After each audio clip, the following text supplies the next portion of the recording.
para a aplicação de menores, etc.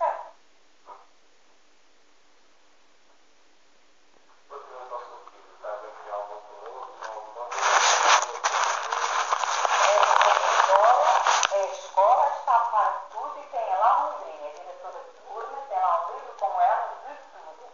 Ela está a par de tudo que eu estou a passar.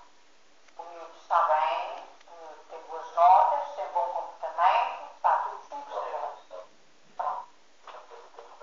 Se o Dr. Miguel quiser ligar para São Pedro e falar com a doutora Elisa, não sei como é, ela está disposta a falar consigo.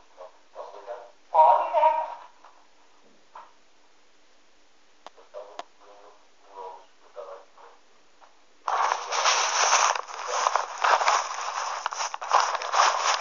Eu acho que tinha aqui o número da dona.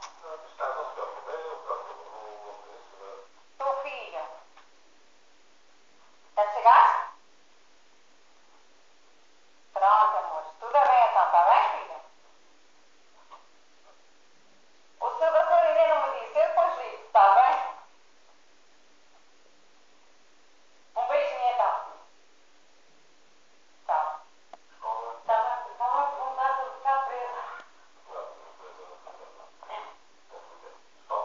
Está presa. Doutora Elisa, sei como é.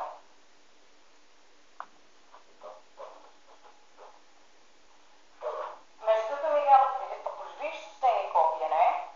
Tem cópia disto, ou não? Não, eu digo isto, deste material. Não quer tirar? Não, precisa, mas olha aqui. Olha aqui. Lúcia. Pronto, mas olha aqui, doutor Miguel. Doutor Miguel, esta senhora, disse isto pensando que estava a agradar à sua pessoa. Porque não foi o que ela queria muito bem para ela.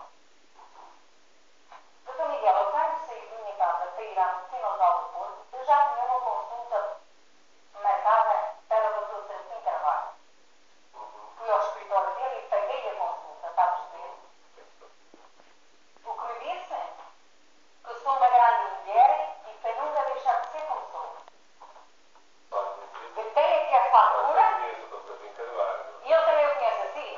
Ele ficou, foi admirado da documentação que eu mostrei. Pronto. Ele também conhece assim. Ah, tem aqui a fatura.